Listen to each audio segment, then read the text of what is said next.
आत्मा से भरपूर होकर प्रभु को आराधना करने के लिए अवसर दिया। इसी कारण मैं परमेश्वर को धन्यवाद देता हूँ।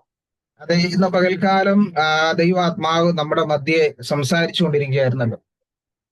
आज सुबह की वक्त प्रभु की आत्मा हमारा साथ वाद विवाद करते ही रहते थे। പലപ്പോഴും നമ്മുടെ ചിന്തകളും നമ്മുടെ വിചാരങ്ങളെ കുറിച്ച് ഇന്ന് പകൽക്കാലം ഒന്നുകൂടെ ശോധന ചെയ്യുവാൻ കർത്താവിന്റെ ദാസനിൽ കൂടെ ദൈവം സഹായിച്ചു. हमारा चिंता कल्पनाओं और एक बार सोच विचार करने के लिए गीत के द्वारा हमको अनुग्रह दिया है। കാരണം ഈ ലോകത്തിൽ നടക്കുന്ന അത്ഭുതങ്ങളെയോ അടയാളങ്ങളോ നമ്മുടെ ജീവിതത്തിൽ സംഭവിക്കുന്നതോ ഒന്നും അത് നിത്യതയല്ല, അതെല്ലാം താൽക്കാലികം. आजकल दिनों में हमारा बीच में जो संभव होता है, जो सारे काम कार्य आनंदकाल के लिए नहीं, तात्कालिक बात कार्य के लिए है।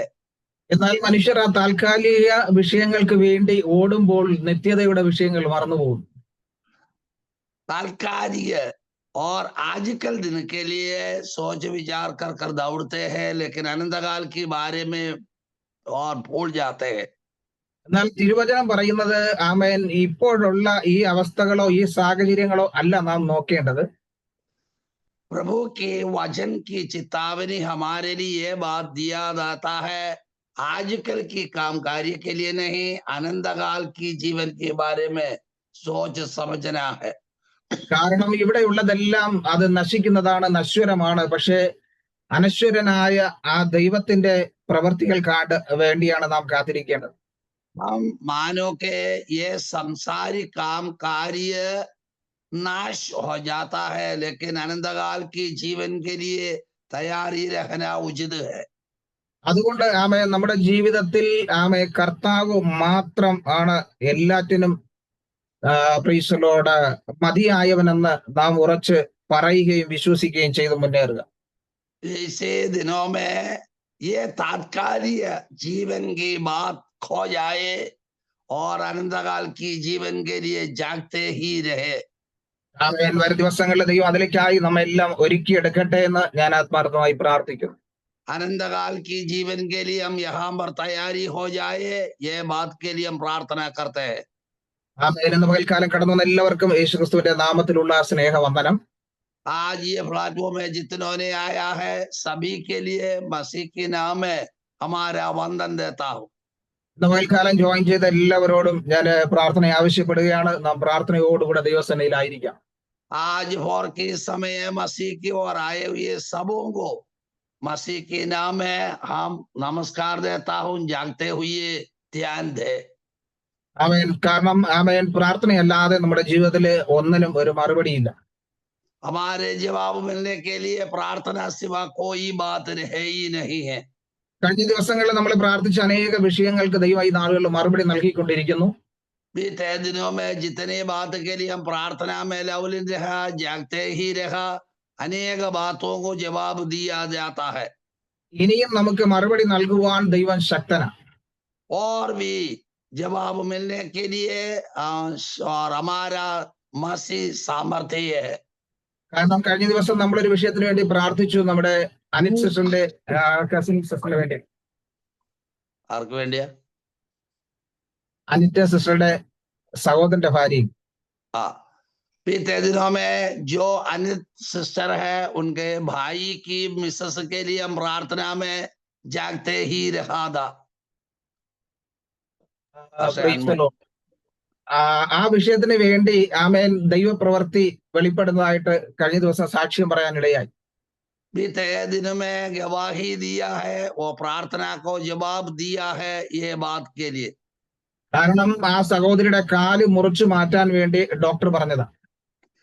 और बहन की पैर काटने के लिए डॉक्टर ने चेतावनी दी। കാരണം ആ കാലിൽ രക്ത ഓട്ടം ഇല്ലാത്തത് കൊണ്ട് അത് മുറിച്ചു മാറ്റണമെന്ന് ഡോക്ടർ പറഞ്ഞു. और वो पैर में रक्त साधारण रीति पर चलता नहीं है, इसे कारण में काटने के लिए डॉक्टर चेतावनी दिया था। എന്നാൽ നമ്മൾ പ്രാർത്ഥിച്ചു. കഴിഞ്ഞ ദിവസം അവർ വീണ്ടും അത് ശ്രമിക്കുമ്പോൾ, അവർ നോക്കുമ്പോൾ രക്തം ഓട്ടം ആരംഭിച്ചു എന്ന് പറയാനിടയായി. और बीते दिन में डॉक्टर तलाश किया है तब मालूम पड़ा है पहले कैसे थे वैसा ही वो रक्त बहा रहा है। അതുകൊണ്ട് അതിനുശേഷം ഡോക്ടർ ട്രീറ്റ്മെന്റ് ആരംഭിച്ചു. ഇപ്പോൾ ആമേൻ വളരെ വ്യത്യാസം ഉണ്ടെന്ന് കേൾക്കുവാനിടയായി. उसके पश्चात और डॉक्टर ने दवा देने के लिए और इलाज देने के लिए तैयारी हुई और बहुत फर्क पड़ता है। അപ്പോ നാം പ്രാർത്ഥിക്കുന്ന ഓരോ വിഷയത്തിനും ദൈവം നമുക്ക് മറുപടി ഉടനടി നൽകിക്കൊണ്ടിരിക്കും. हम प्रार्थना करते हैं वो प्रार्थना को मसीह ने जवाब दिया देता है। ആമേൻ. അതുകൊണ്ട് നാം മടുത്തു പോകാതെ പിന്നെയും ഞാൻ പറഞ്ഞില്ല ശക്തമായി പ്രാർത്ഥിക്കും. എന്നോടൊന്നും പറയാൻ പാടില്ല. और प्रार्थना में लवलित है मसीह ने हमें आशीर्वाद देने के लिए। ഇന്ന് പകൽക്കാലം നമുക്ക് പ്രാർത്ഥനയോടുകൂടെ ദൈവവചനത്തിലേക്ക് നമ്മുടെ ശ്രദ്ധയെ തിരിക്കാം. आज सुबह ही वक्त प्रार्थना के साथ भी साथ बैठ जाए, प्रभु की अनुग्रह हम प्राप्त करें। നമുക്ക് ഒരു വേദഭാഗം വായിക്കാം. ഇയ്യോബിന്റെ പുസ്തകം 19-ാം അധ്യായത്തിന്റെ 25-ാം വാക്യം. आयुब की पुस्तक 19वां अध्याय की 25वां पद में हम चंद बात मनन करें। ആമേൻ. ഇവിടെ ഇങ്ങനെയാണ് പറഞ്ഞിരിക്കുന്നത്, എന്നെ വീണ്ടെടുക്കുന്നവൻ ജീവിച്ചിരിക്കുന്നു എന്നും അവൻ ഒടുവിൽ പൊടിമേൽ നിൽക്കുമെന്നും ഞാൻ അറിയുന്നു. और आयुब ने और 19वां अध्याय 25वां पद में मुझे तो और निश्चय है कि मेरा छुड़ाने वाला जीवित रहे और वह अंत में पृथ्वी पर खड़ा होगा. ആമേൻ. ഇവിടെ ഇയ്യോബ് തന്റെ ജീവിതത്തിന്റെ അനുഭവങ്ങളിൽ കൂടെ കടന്നു വരുമ്പോൾ താൻ പറയുന്ന അല്ലെങ്കിൽ തനിക്ക് ലഭിച്ച ഒരു അറിവിനെ കുറിച്ചുകൂടെ പറയുന്നു. आयुब ने उनके जीवन में यहोवा परमेश्वर ने उनका जीवन में किया हुआ आश्चर्य काम के बारे में हमें बताया है. അവൻ അതുവരെയും അറിയാത്ത അല്ലെങ്കിൽ അതുവരെയും ഗ്രഹിക്കാത്ത ഒരു അറിവ് അവന് ലഭിച്ചു. आयुब को तब तक कुछ अज्ञानित में थे, अभी उसका जानकारी मिला है और प्रभु जीवित है. കാരണം തന്റെ സ്നേഹിതന്മാരോട് അവൻ സംസാരിച്ച് അവന്റെ വാക്കുകൾ പലപ്പോഴും കഠിനമായി തീർന്നു. और अपने सोए भाइयों का साथ बातचीत करते करते उन्होंने थक गए है. അവനെ ആശ്വസിപ്പിക്കാൻ വന്നവരെല്ലാം അവനെ വ്യസനിപ്പിക്കാൻ തുടങ്ങി. दिलासा देने के लिए जितनों ने आया है सबो वेदना देने के लिए काम शुरू किया है. കാരണം ഇന്നും അനേക കൂട്ടുകാർ അങ്ങനെയാ ചെയ്യുന്നത്. आजकल दिनों में सखा सखियों ने आजकल दिनों में वही काम चलते हैं करते हैं. ആശ്വസിപ്പിക്കുക എന്ന് തെറ്റിദ്ധരിപ്പിച്ചുകൊണ്ട് വേദനിപ്പിക്കുന്ന കൂട്ടുകാർ. दिलासा देने के लिए आता है कहकर वेदना दर्द दिलाने वाले. കാരണം നമ്മൾ പലപ്പോഴും വിചാരിക്കും നമ്മെ ആശ്വസിപ്പിക്കുകയാണെന്ന്, പക്ഷേ ആ ആശ്വാസം പലപ്പോഴും വേദന വർദ്ധിപ്പിക്കുന്നതായി തീരാൻ കഴിയുന്നുണ്ട്. कई समयों में हम सोच विचार करते हैं हमारा वेदना को दिलासा देने के लिए आया है, लेकिन दिलासा का बदले हमें वेदना देने वाले हैं.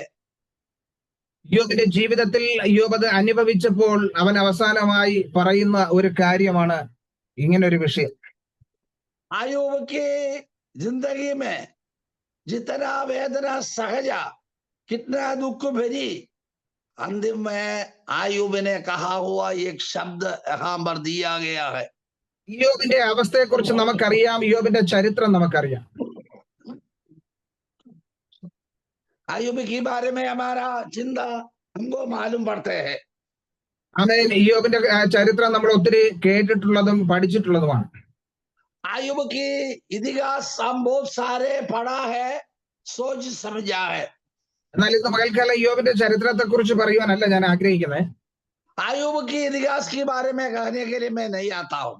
അങ്ങ് ഇയ്യോബിന് ലഭിച്ചതായ ഒരു അറിവിനെ കുറിച്ച് പറയാൻ ആഗ്രഹിക്കുക. आयुब की एक जानकारी मिला, उसके बारे में कहना चाहता हूँ. കാരണം അവനിവിടെ പറയുന്നു, ഞാൻ അത് അറിയുന്നു. आयुब ने यूं ही बात कहता है, मुझे को जानकारी है इसका बारे में. ക്രൈസ്തലോട് അത് എന്തെന്ന് ചോദിച്ചാൽ എന്നെ വീണ്ടെടുക്കുന്നവൻ ജീവിച്ചിരിക്കുന്നു. कारण यही है, मुझे छुड़ाने वाला जीवित है. അതെ ക്രൈസ്തലോട് എനിക്കൊരു വീണ്ടെടുപ്പുകാരനുണ്ട്. मुझे छुटकारा देने वाला, उद्धार देने वाला एक है. എന്റെ എല്ലാ അവസ്ഥകൾക്കും പരിഹാരം വരുത്തുവാൻ കഴിവുള്ള ഒരുവനുണ്ട്. मेरा सारे अवस्थाओं को बदलाहट डालने वाले एक ईश्वर मेरे लिए है. ഇന്ന് ഞാൻ കടന്നു പോകുന്ന ഈ സാഹചര്യങ്ങളെ എല്ലാം മാറ്റിമറിക്കുവാൻ കഴിവുള്ള ഒരുവൻ. महाराज जिंदगी में आजकल दिनों में जो कुछ चलते हैं उसका सारे बदलाहट डालने वाला मसीह, അതെ എന്റെ വീണ്ടെടുപ്പുകാരൻ. वो ही है मेरा छुड़ाने वाले. ആരാണ് ആ വീണ്ടെടുപ്പുകാരൻ? कौन है ये उद्धारक? ദൈവത്തിന്റെ വചനം വിളിച്ചു പറയുന്നു ആ വീണ്ടെടുപ്പുകാരന് ചില സവിശേഷതകളുണ്ട്, ചില പ്രത്യേകതകളുണ്ട്.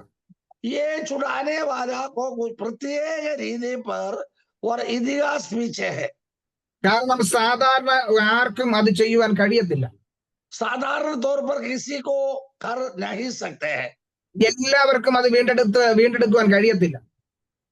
सभी लोगों को और उद्धार दे नहीं सकते हैं. കാരണം രൂത്തിന്റെ പുസ്തകത്തിലേക്ക് നമ്മൾ കടന്നു ചെല്ലുമ്പോൾ അവിടെ രൂത്തിനെ വീണ്ടെടുക്കുന്നതിനെ കുറിച്ച് നമുക്കറിയാം. रूत की पुस्तक में हम आते हैं और छुड़ाने वाले के बारे में वहां पर पाया जाता है. 2, 3, 4 അധ്യായങ്ങളിലേക്ക് കടന്നു ചെല്ലുമ്പോൾ അവിടെ നമുക്കത് വ്യക്തമായിട്ട് കാണുവാൻ കഴിയും. रूत की पुस्तक में 2 या 3 अध्याय में आते हैं, वहां पर उसका बारे में लिखा गया है.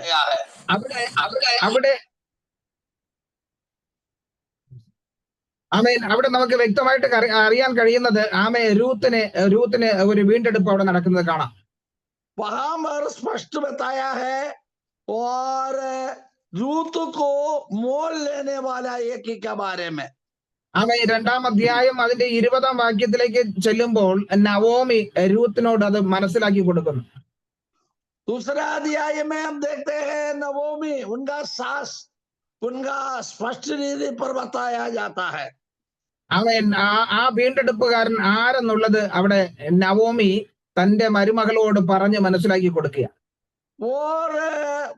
और तेरा छुड़ाने वाला, तेरे लिए क्रिया करने वाला कौन है इसके बारे में और नवोमी इनका सास उनको कहला जाता है. നവോമി മരുമകളോട് ജീവനുള്ളവരോടും മരിച്ചവരോടും ദയ വിടാതിരിക്കുന്ന യഹോവയാൽ അവൻ അനുഗ്രഹിക്കപ്പെട്ടവൻ എന്ന് പറഞ്ഞു. അയാൾ നമുക്ക് അടുത്ത ചാർച്ചക്കാരനും നമ്മുടെ വീണ്ടെടുപ്പുകാരിൽ ഒരുത്തനും ആകുന്നു. 2:20. दूसरा रूत की पुस्तक 2 अध्याय की 20वां पद में यही लिख दिया है, नवोमी ने अपनी बहू से कहा वह यहोवा की ओर से आशीष पाए, क्योंकि उसने ना तो जीवित पर से और ना मेरे हुओं पर से अपनी करुणा हटाए.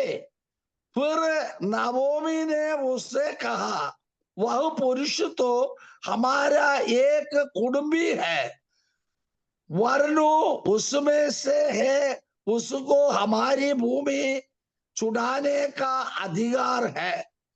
അപ്പൊ കുടുംബത്തിലുള്ളവരാണ് ആ വീണ്ടെടുപ്പുകാരനായിരിക്കേണ്ടത്. उनका छुड़ाने वाला उनका कुटुंबियों है. അതെ ആ കുടുംബത്തിലുള്ള വ്യക്തി അത് വീണ്ടെടുക്കണമെന്നാണ് പഴയ നിയമത്തിലെ ദൈവത്തിന്റെ കൽപ്പന. और पुराना नियम में आज्ञा है उनका कुटुंबियों ने उनका धन संपत्ति मोल लेना चाहिए. അപ്പൊ ആ വീണ്ടെടുപ്പുകാരന് ചില പ്രത്യേകതകൾ ഉണ്ടായിരിക്കണം. जो छुड़ाने वालों को प्रत्येक स्वभाव होना चाहिए. യെശയ്യാവ് അതിനെക്കുറിച്ച് വ്യക്തമായിട്ട് വിളിച്ചു പറയുന്നുണ്ട്. यशायाह नबी ने स्पष्ट रीति पर उसका बारे में बताया है. യെശയ്യാവിന്റെ പുസ്തകം 41-ാം അധ്യായത്തിലേക്ക് കടന്നു ചെല്ലുമ്പോൾ यशायाह की पुस्तक 41वां अध्याय में आते हैं, അതിന്റെ 14-ാം വാക്യത്തിൽ അവിടെ ഇങ്ങനെ വിളിച്ചു പറയുന്നു. उसका 14वां पद में ये वचन ऐसा देता है, ഗുരുവായ യാക്കോബേ, ഇസ്രയേൽ പരിശയെ ഭയപ്പെടേണ്ട, ഞാൻ നിന്നെ സഹായിക്കും എന്ന് യഹോവ അരുളി ചെയ്യുന്നു. നിന്റെ വീണ്ടെടുപ്പുകാരൻ ഇസ്രയേലിന്റെ പരിശുദ്ധൻ തന്നെ. यशायाह 41वां अध्याय 14 पद में ये वचन दिया है, कीड़े सरी के याकूब, हे इस्राएल के मनुष्यों, मत डरो, यहोवा की यह वाणी है, मैं तेरी सहायता करूंगा, इस्राएल का पवित्र तेरा छुड़ाने वाला है. അപ്പോ ആമേൻ, ഈ വീണ്ടെടുപ്പുകാരൻ ഒരു പരിശുദ്ധൻ. उनका छुड़ाने वाला एक पवित्र व्यक्ति है. ആമേൻ. എല്ലാ വ്യക്തിക്കും വീണ്ടെടുക്കാൻ കഴിയത്തില്ല, ഒരു പ്രത്യേകതയുള്ള വ്യക്തിക്ക് മാത്രമേ അത് വീണ്ടെടുക്കാൻ കഴിയത്തുള്ളൂ. हर छुड़ाने वाले को हो नहीं सकता है, प्रत्येक तरीका रहते हैं, वो व्यक्ति वो छुड़ाने वाले हैं. കാരണം നവോമി തന്റെ ദേശവും ചാർച്ചക്കാരെയും തന്റെ വസ്തുവകളെല്ലാം വിട്ടിട്ട് അന്യദേശത്തേക്ക് പോയതാ. ये नवोमी परिवार की समेत उनका भूस्वत्व, भूमि, सब कुछ वस्तु त्याग करते हुए उन्होंने मोआब की ओर गई है. ചില വർഷങ്ങൾ കഴിഞ്ഞപ്പോൾ അവൾ ഇതാ മടങ്ങി വന്നിരിക്കുക. कई वर्षों का अंत वापस आया है. പോകാൻ സമയത്ത് ഇവിടെ വലിയ പ്രശ്നമായിരുന്നു. जाने का समय वहां पर ये और बहुत प्रसन्न है. എന്നാൽ മടങ്ങി വരുമ്പോൾ അവിടെ അനുഗ്രഹം ലഭിച്ചു എന്ന് അറിഞ്ഞിട്ടാണ് മടങ്ങി വരുന്നത്. वापस आने का समय बहुत आशीष वहां पर है, ये सोच समझ कर वापस आ रहा है. പ്രശ്നമെല്ലാം മാറി എന്ന് മനസ്സിലാക്കിയപ്പോൾ അവൾ ഇതാ മടങ്ങി വന്നിരിക്കുക. यहाँ पर स्थानीय जगहों में प्रश्न सब गुजर गई है, इसी कारण में वापस आ रहा है. ഇനി ആ കുടുംബത്തെ വീണ്ടെടുക്കുകയും സംരക്ഷിക്കുകയും ചെയ്യേണ്ട ഒരു വീണ്ടെടുപ്പുകാരൻ അവിടെ ആവശ്യമായിരിക്കുന്നു. ये परिवार कुटुंब को और मोल लेने का और उसकी सामान संपत्ति पूरा अपनाने के लिए एक व्यक्ति का जरूरत है. ആമേൻ. അങ്ങനെയാണ് രൂത്ത് ഈ ബോവസിന്റെ അടുക്കിലേക്ക് കടന്നു ചെല്ലുന്നതും ആ വീണ്ടെടുപ്പുകാരനെ കണ്ടുമുട്ടുന്നതും. वही इतिहास में और बोबस को उनका कुटुंबी ने उनका साथ परिचित हो गया, उसका साथ मेल मिलाप है. അങ്ങനെയെങ്കിൽ ആമേൻ, നമ്മെ വീണ്ടെടുക്കുവാൻ നമ്മൾ ദൈവത്തിന്റെ കുടുംബത്തിൽ എങ്ങനെയാ അംഗമായി തീർന്നത്? ऐसे इतिहास के साथ सोच समझ ले, हमारे लिए एक छुड़ाने वाले हैं, कैसे है हम वो कुटुंब में आया गया. ആമേൻ. അതിനെ കർത്താവായ യേശു ക്രിസ്തു തന്റെ രക്തം ചിന്തിയാണ് നമ്മെ വീണ്ടെടുത്തത്. ऐसा हमको मोल लेने के लिए, खरीदने के लिए यीशु नासरी ने अपने लोहू बहाकर हमको खरीद लिया है. കാരണം ആമേൻ, ഈ വീണ്ടെടുപ്പ് ഒരു വ്യക്തിക്ക് വേണ്ടി മാത്രമുള്ളതല്ല. छुटकारा एक व्यक्ति के लिए केवल है नहीं है. ആ ലേവ്യ പുസ്തകം പറയുന്നു സ്ഥലത്തിന്റെ വീണ്ടെടുപ്പുണ്ട്. लेविया व्यवस्था की पुस्तकों में और भूमि की छुटकारे के बारे में भी बताया है. സങ്കീർത്തനം പറയുന്നു തന്റെ ജനത്തിന് വീണ്ടെടുപ്പുണ്ട്. भजन संगीता वाला लिखा है मनुष्य की, लोगों की छुटकारा के बारे में. എഫേസ്യർ 1:7 പറയുന്നു അതിക്രമങ്ങളുടെ മോചനം എന്ന വീണ്ടെടുപ്പ് നമുക്ക് നൽകിയിരിക്കുന്നു. एफेसियों की पत्री 11 अध्याय 7वां पद में अपराधों में से हमको छुटकारा देता है. ആമേൻ. കൊലോസ്യർ 1:14 പറയുന്നു നമുക്ക് പാപമോചനം എന്ന വീണ്ടെടുപ്പ്. कोलोसियों की पत्री में यही लिखा है, पाप में से हमको छुटकारा देता है. അപ്പൊ വീണ്ടെടുപ്പ് വസ്തുക്കൾ കൊണ്ട്, മനുഷ്യനുണ്ട്. ആമേ, സകലത്തിനും ഒരു വീണ്ടെടുപ്പ് ആവശ്യമാണ്. और छुटकारा जो बात के लिए है, मनुष्यों को छुटकारा देते हैं और पाप अपराधों में से भी छुटकारा देते हैं. അതുകൊണ്ടാണ് ദൈവവചനം പറയുന്നത് സകല സൃഷ്ടിയും ഇന്ന് ഞരങ്ങിക്കൊണ്ട് ആ വിടുതലിന് വേണ്ടി, ആ വീണ്ടെടുപ്പിന് വേണ്ടി കാത്തിരിക്കുന്നു. यही है वचन देता है, सारे सृष्टि वो मसीह की आगमन के लिए जागते रहते हैं. അപ്പൊ സകല സൃഷ്ടിയും ഇന്ന് കാത്തിരിക്കുന്നത് ഞങ്ങൾക്ക് ഈ അവസ്ഥയിൽ നിന്നും ഒരു വീണ്ടെടുപ്പുണ്ട്, ആ വീണ്ടെടുപ്പുകാരൻ എപ്പോൾ വരുമെന്ന്. सृष्टा की सृष्टि जो कुछ है, जो जागते ही रहते हैं, हमारा उद्धार कभी आएगा? എന്നാൽ പ്രൈസലോട് ദൈവമക്കൾക്ക് മാത്രമാണ് പലപ്പോഴും ആ പ്രത്യാശ നഷ്ടപ്പെടുന്നത്. केवल मसीह के लोगों को ये बुलाहट नष्ट हो जाता है. കാരണം നമുക്ക് ലഭിക്കുന്ന ഈ വീണ്ടെടുപ്പ് എന്ന് പറഞ്ഞാൽ അത് എന്നേക്കുമുള്ള ഒരു വീണ്ടെടുപ്പാണ്. कारण यही है, छुटकारा की बात सदा सर्वदा रहते हुए छुटकारा है. ആമേൻ. ആ വീണ്ടെടുപ്പിന് വേണ്ടിയാണ് ഇന്ന് കാത്തിരിക്കുന്നത്. जो वही छुटकारा के लिए जागते ही रहते हैं. എബ്രായർക്ക് എഴുതിയ ലേഖനം 9-ാം അധ്യായത്തിന്റെ 12-ാം വാക്യത്തിലേക്ക് ചെല്ലുമ്പോൾ इब्रानियों के पत्र 9वां अध्याय में ये हम पाया जाता है. ആമേൻ. 9-ന്റെ-12 നമ്മൾ ഇങ്ങനെ വായിക്കുന്നു, ഒരു 9वां കൂടാരത്തിൽ अध्याय 12वां पद में ये बात वहां पर है. ഒരു കൂടാരത്തിൽ കൂടി ആട്ടുകൊറ്റന്മാരുടെയും പശുക്കിടാക്കളുടെയും രക്തത്താലല്ല, സ്വന്തം രക്തത്താൽ തന്നെ ഒരിക്കലായിട്ട് വിശുദ്ധ മന്ദിരത്തിൽ പ്രവേശിച്ച് എന്നേക്കുമുള്ള ഒരു വീണ്ടെടുപ്പ് സാധിപ്പിച്ചു. 9वां अध्यायത്തിന്റെ 12. इब्रानियों के पत्र 9वां अध्याय 12वां पद में यही दी है, और बकरों और बछड़ों के लहू के द्वारा नहीं, पर अपने ही लोगों के द्वारा एक ही बार पवित्र स्थान में प्रवेश किया और आनंद छुटकारा प्राप्त किया. ആമേൻ. ഈ ദിവസവും ആമേൻ പാപത്തിന്റെ പരിഹാരത്തിന് വേണ്ടി യാഗം കഴിക്കുമ്പോൾ याजकों ने दिन प्रति पाप के परिहार के लिए बलि चढ़ाता है. ഇവിടെ യേശു എന്നേക്കുമായി ഒരേ യാഗത്തോടെ എന്നേക്കുമുള്ള ഒരു വീണ്ടെടുപ്പ് നൽകിയത്. यीशु मसीह ने हमारा आयु भर की जिंदगी की पूरा अपराध मिटाने के लिए एक ही बार क्रूसारोहण की है. അതാണ് പറയുന്നത്, ആമേൻ, വീണ്ടെടുപ്പുകാരൻ പരിശുദ്ധനാകുന്നു. इसी कारण में दिया है छुटकारा हमारा और पवित्रताई में है. ആമേൻ. യേശുവ പറയുന്നത്, ആമേൻ, യാക്കോബേ, അത് നിന്റെ വീണ്ടെടുപ്പുകാരൻ പരിശുദ്ധനാകുന്നു. यशायाह नबी ने यह वचन दिया है, ये याक है खेड़ा, ये याकूब तेरा छुड़ाने वाला यहोवा परमेश्वर है. തുടർന്നും യെശയ്യാവ് പറയുന്നു, അവൻ വല്ലഭനാണ്, അവൻ ആമേൻ പ്രൈസ് വീണ്ടെടുക്കുവാൻ യോഗ്യനാണ്. जो अमर्त्य है तुम्हें छुड़ाने वाले के लिए योग्य है. ആമേൻ. വീണ്ടും യെശയ്യാവ് പറയുന്നത്, പരിശുദ്ധനും സർവഭൂമിയുടെയും ദൈവമാകുന്നു. और यशायाह नबी ने यह वचन दिया है, जो छुटकारा वाला पवित्र है वही योग्य है. ആമേൻ. അതാ യോബ് പറഞ്ഞത്, എന്നെ വീണ്ടെടുക്കുന്ന ഒരുവൻ ഉണ്ടെന്ന് എനിക്കിപ്പോൾ അറിയാം. इसी कारण में आयूब ने ये वचन दिया है, मेरा छुटकारा वाला एक ही है, एक दिन मुझे मालूम पड़ेंगे. അതെ, അത് ആരാണെന്ന് ഞാൻ അറിയുന്നു. वो कौन है मुझे पता है. എങ്ങനെയാണ് നമ്മെ വീണ്ടെടുക്കുന്നത്? कैसा हमारे छुड़ाने वाला कैसा छुड़ाया देता है. പഴയ നിയമത്തിൽ പണം കൊടുത്തോ ആമേൻ വീണ്ടെടുക്കാൻ കഴിയുന്ന അനേക വസ്തുക്കളുണ്ട്. पुराना नियम में ये वचन है, धन देते हुए मोल लेने का व्यवस्था है.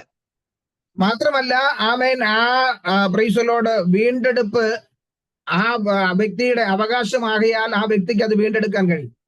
और मोल लेने के लिए, छुटकारा देने के लिए वहां पर दिया है, उनको हक है, इसी कारण में मोल ले सकता है. അങ്ങനെ ആമേൻ വീണ്ടെടുക്കുന്നത് പുതിയ നിയമത്തിലേക്ക് കടന്നു വരുമ്പോൾ അത് കുറച്ചുകൂടെ വ്യക്തമാക്കി തരുന്നുണ്ട്. छुटकारा छुड़ाने वाला कौन है, कैसा होता है, नया नियम में और एक बार स्पष्ट दिखाया है. ആമേൻ. 1 പത്രോസിന്റെ ലേഖനം 1-ാം അധ്യായം 18-19 വാക്യങ്ങളിലേക്ക് കടന്നു ചെല്ലുമ്പോൾ पगले अध्याय और 10-11 पद में ये दिया है, 18-19 और 18 और 19. ആമേൻ. അവിടെ പത്രോസ് അത് വ്യക്തമാക്കുന്നുണ്ട്. पतरोस ने वो बात स्पष्ट दिखाया है. വ്യർത്ഥവും പാരമ്പര്യവുമായുള്ള നിങ്ങളുടെ നടപ്പിൽ നിന്ന് നിങ്ങളെ വീണ്ടെടുത്തിരിക്കുന്നത് പൊന്നു വെള്ളി മുതലായ അഴിഞ്ഞു പോകുന്ന വസ്തുക്കളെ കൊണ്ടല്ല, ക്രിസ്തു എന്ന നിർദോഷവും നിഷ്കളങ്കവുമായ കുഞ്ഞാടിന്റെ വിലയേറിയ രക്തം കൊണ്ടത്രേ എന്ന് നിങ്ങൾ അറിയുന്നുവല്ലോ. पहले पत्रोस पहले अध्याय 18 और 19वां पद में, क्योंकि तुम जानते हो कि तुम्हारा निगम्मा चाल चलन जो बाप दादों से चला जात आता है, उससे तुम्हारा छुटकारा चांदी सोना अर्थात नाशवान वस्तुओं के द्वारा नहीं हुई, पर निर्दोष और निष्कलंक मेमने अर्थात मसीह की बहुमूल्य लोगों के द्वारा आया है. ആമേൻ. പ്രിയമുള്ളവരെ, ഇവിടെ പറയുന്നത് നമ്മെ വീണ്ടെടുത്തിരിക്കുന്നത് എന്തെങ്കിലും നാശമാകുന്ന വസ്തുക്കളെ കൊണ്ടല്ല, हमने मोल लिया है, खरीद लिया है नाशवान वस्तुओं से नहीं. പഴയ നിയമത്തിൽ ആമേൻ പൊന്നും പണവും എല്ലാം കൊടുത്ത് വീണ്ടെടുക്കാൻ കഴിയും. पुराना नियम है चांदी सोना देता है, मोल ले सकता है. എന്നാൽ പുതിയ നിയമത്തിലെ വീണ്ടെടുപ്പ് യേശു ക്രിസ്തുവിന്റെ രക്തത്താലുള്ള വീണ്ടെടുപ്പ്. नया नियम की खरीदना और मोल लेना यीशु मसीह की रक्त के द्वारा. അതുകൊണ്ട് പറയുന്നത് നിർദോഷവും നിഷ്കളങ്കവുമായ കുഞ്ഞാടിന്റെ വിലയേറിയ രക്തം കൊണ്ടത്രേ. इसी कारण में ये बताया है, पर निर्दोष और निष्कलंक में मैंने अर्थात मसीह के बहुमूल्य लोगों के द्वारा हुआ. അപ്പോ ആമേൻ വീണ്ടെടുത്തിരിക്കുന്നത് ഇവിടെ ഏറ്റവും ശ്രേഷ്ഠമായത് കൊണ്ടാണ് വീണ്ടെടുത്തിരിക്കുന്നത്. और खरीद लिया, मोल लिया, छुटकारा दिया है यीशु मसीह की बहुमूल्य लोगों से. അതാ പറഞ്ഞത്, ആ വീണ്ടെടുപ്പുകാരൻ പരിശുദ്ധനാണ്, അവൻ നിർദോഷവും നിഷ്കളങ്കവുമുള്ള വ്യക്തിയാണ്. और ये मोल लिया है, इसकी मतलब खरीद लिया, वो व्यक्ति निर्दोष और निर्मल है. അതുകൊണ്ടാണ് അയ്യോ പറഞ്ഞത്, ആ വീണ്ടെടുപ്പുകാരൻ ജീവനുള്ളവനാ, ജീവിച്ചിരിക്കുന്ന വ്യക്തിയാണ് എന്നെ വീണ്ടെടുക്കുന്നത്. और इसी कारण में आयुब ने ये बात देता है, हमारा मसीह जिंदा है, वो ही मुझे मोल लेंगे. അവൻ ആ കർത്താവിന് മാത്രമേ നമ്മെ വീണ്ടെടുക്കുവാൻ കഴിയത്തുള്ളൂ. वो ही मसीह को हमको खरीद सकते हैं. അപ്പോ യോബ് പറയുന്നു, അവൻ എന്റെ വീണ്ടെടുപ്പുകാരൻ ജീവിച്ചിരിപ്പുണ്ട്. इसी कारण में आयुब ने बताता है, मेरा उद्धारक जिंदा वाला है और रहा है. അവൻ അവസാനം, അതായത് എല്ലാത്തിനും ഒരു സമാപ്തി വരുമ്പോൾ അവൻ എന്നെ വീണ്ടെടുക്കും. ये सब कुछ काम कार्य को एक अंतिम दिन है, समाप्त होता है, वो दिन आएगा तब मुझे को मोल लेंगे. അതാണ് യോ പറഞ്ഞത്, എന്നെ വീണ്ടെടുക്കുന്നവൻ ജീവിച്ചിരിക്കുന്നു എന്നും അവൻ ഒടുവിൽ പൊടിമേൽ നിൽക്കുമെന്നും ഞാൻ അറിയുന്നു. और वही ने मसीह ने मुझे को वो अंध पृथ्वी पर खड़ा होगा, वही ने मुझे को मोल लेंगे. മാത്രമല്ല അയ്യോബ് തന്റെ അവസ്ഥയെ കുറിച്ച് ആ 26 വാക്യത്തിൽ ഇങ്ങനെ പറയുന്നു. और आयुब के पुस्तक 26वां पद में ये वचन देता है, 19:26, 19वां अध्याय की 26वां पद, എന്റെ ത്വക്ക് ഇങ്ങനെ നശിച്ച ശേഷം ഞാൻ ദേഹസഹിതനായി ദൈവത്തെ കാണും. मैं और अपनी खाल के इस प्रकार नष्ट हो जाने के बाद भी मैं शरीर में होकर परमेश्वर का दर्शन पाऊंगा. അപ്പോ ഇപ്പോഴുള്ള എന്റെ ഈ ശരീരം ആമേൻ ഇവിടെ നശിച്ചു പോയാലും ये मुझे एक शरीर है जो नाश होएगा तो भी ഞാൻ ദേഹസഹിതനായി തന്നെ ആ ദൈവത്തെ കാണും. मैं शरीर होकर परमेश्वर को दर्शन पाऊंगा. കാരണം ഒരു പുതിയ ശരീരം എനിക്ക് ദൈവം തരും. कारण यही है, एक नया शरीर मुझे को मिलेगा. പ്രിയമുള്ളവരെ, ഇപ്പോഴുള്ള നമ്മുടെ ഈ ശരീരം അത് നശിച്ചു പോകുന്നതാണ്. हमें मिला हुआ ये शरीर नष्ट हो जाता है. അതിന്റെ അടയാളമാണ് നമ്മുടെ ശരീരത്തിൽ എന്നും രോഗവും ദുഃഖവും പ്രശ്നങ്ങളും വരുന്നത്. वही चिन्ह है में हमारा शरीर में रोग और दुख और वेदना सहजना पड़ता है। ആ കാരണം ഇത് നശിക്കുന്ന ശരീരമാ, ഇത് നശ്വരമായതുകൊണ്ട് ഇതിൽ പലവിധമാകുന്ന പ്രതികൂലങ്ങൾ കടന്നു വരും. वो ये कारण यही है, हमारा शरीर नष्ट होता है, विनाश है, नाशवान है, नाश हो जाता है। അതുകൊണ്ട് നമ്മുടെ ജീവിതത്തിൽ നേരിടുന്ന പ്രശ്നങ്ങളെ കണ്ട് നമ്മൾ ഭയന്ന് ഓടുകയല്ല വേണ്ടത്. हमारा प्रश्नों को देखते हुए हम भगना नहीं, जाना नहीं, त्याग कर कर जाना नहीं। നമ്മുടെ ശരീരത്തിൽ കടന്നു വരുന്നതായ പീഡനങ്ങളെ ഓർത്ത് നമ്മൾ നിരാശപ്പെടുകയല്ല വേണ്ടത്. हमारा शरीर में समझते हुए वो पीड़ित है, ये पीड़ा देखते हुए हम जाना नहीं। കാരണം ഇത് നമ്മൾ ഇവിടെ ഉപേക്ഷിച്ചിട്ട് പോകാനുള്ള ശരീരമാണ്. कारण यही हमारा ये शरीर त्याग कर कर जाने वाले हैं। ഇതിനെ നമ്മൾ ഇവിടെ ഉപേക്ഷിക്കുമ്പോൾ നമുക്ക് പുതിയൊരു ശരീരം ലഭിക്കും. ये शरीर को त्याग करते हैं, मसीह की लोगों को मसीह ने एक नया शरीर देता है। അതുകൊണ്ടാണ് പൗലോസ് പറയുന്നത് നമ്മൾ ഈ ലോകത്തെയും ലോകത്തിലുള്ളതിനെയും നമ്മൾ സ്നേഹിക്കണം. इसी कारण में पौलुस कहते हैं, ये दुनिया, ये संसार की कोई वस्तु को हम त्याग करना चाहिए। അതിലോട്ടല്ല ഞങ്ങളുടെ നോട്ടം, അതിലോട്ടല്ല ഞങ്ങളുടെ ചിന്ത. പിന്നെയോ നമുക്ക് സ്വർഗീയമായതൊന്ന് ലഭിക്കാനുണ്ട്.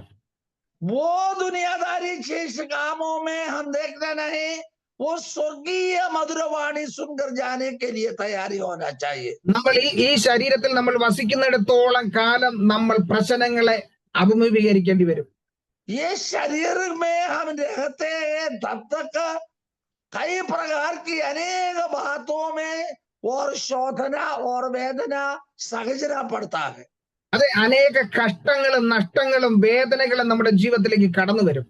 अनेक प्रकार की कष्ट और नष्ट और वेदना सहजना पड़ता है। എന്നാൽ അതെല്ലാം ഞൊടി നേരത്തേക്കേ ഉള്ളൂ എന്ന തിരുവചനം പറയുന്നത്. ये सब कुछ बात क्षण भर समय के लिए है। അത് ക്ഷണത്തിൽ അതെല്ലാം നീങ്ങിപ്പോകുകയും നമുക്ക് നിത്യമായതൊന്ന് ലഭിക്കുകയും ചെയ്യും. क्षण भर समयों में ये बीत जाता है, अनंतकाल की जीवन हमारे लिए वायदा बनाया है। അപ്പോ നിത്യമായതൊന്ന് നമുക്ക് ലഭിക്കുമ്പോൾ ഈ നശ്വരമായത് നീങ്ങിപ്പോകും. अनंतकाल वो मिलता है, दुनियादारी चीज त्याग होता है।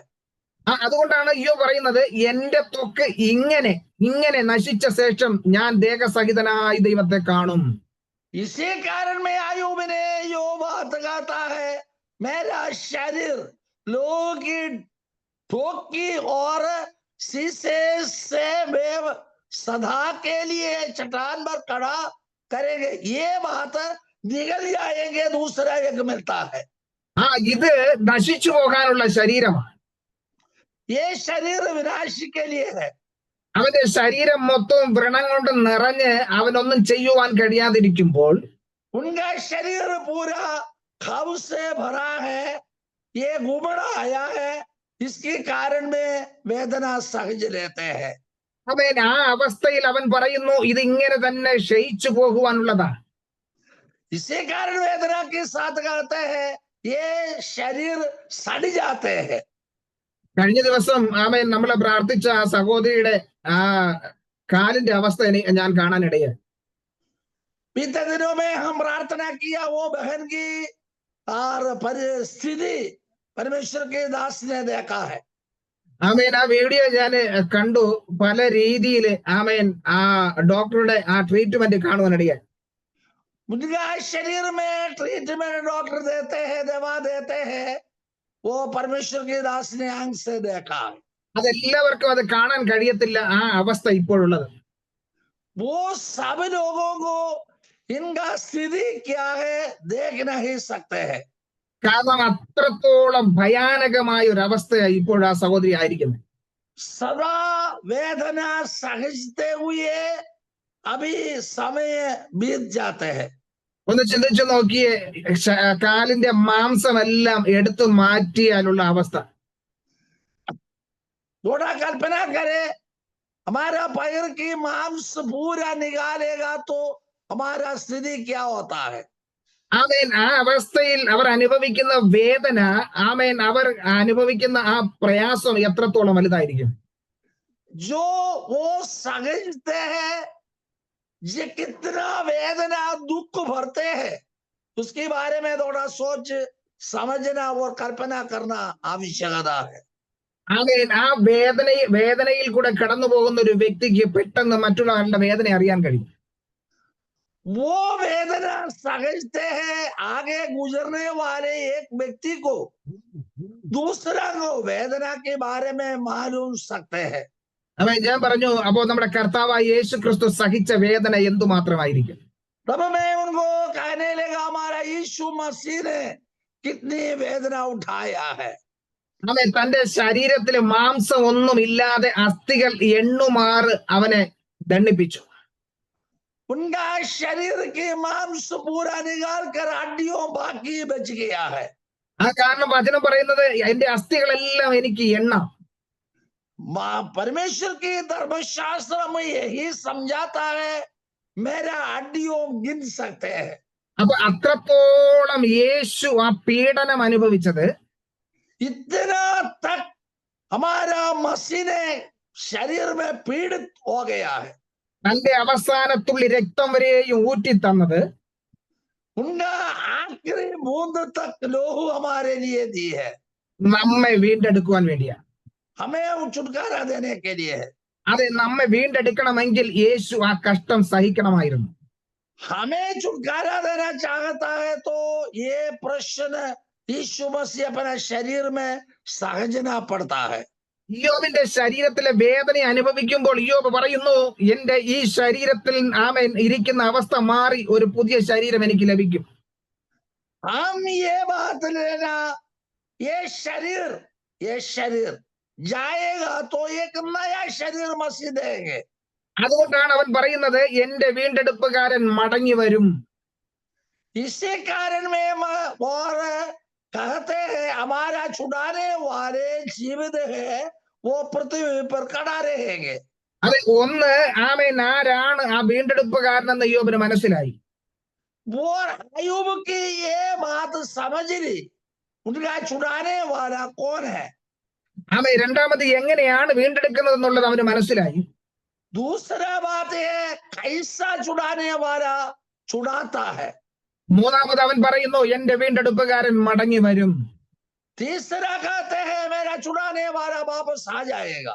അതാണ് തെസ്സലോനിക്കർ 1 തെസ്സലോനിക്കർ 4:16 പറയുന്നത്, ആ കർത്താവ് വേഗം മടങ്ങി വരും. इसी कारण में तेस्सलोनिकियों की पत्री में ये वचन दिया है, मेरा छुड़ाने वाला वापस आ जाएगा। അതെ, അവന്റെ കാഹള ശബ്ദം കേൾക്കുവാൻ സമയമായി. उनका तुरही फूकने की कान में लगने का समय आ गया है। ഇവിടെ കയറി വരുവീൻ എന്നുള്ള ശബ്ദം കേൾക്കുവാൻ സമയമായി.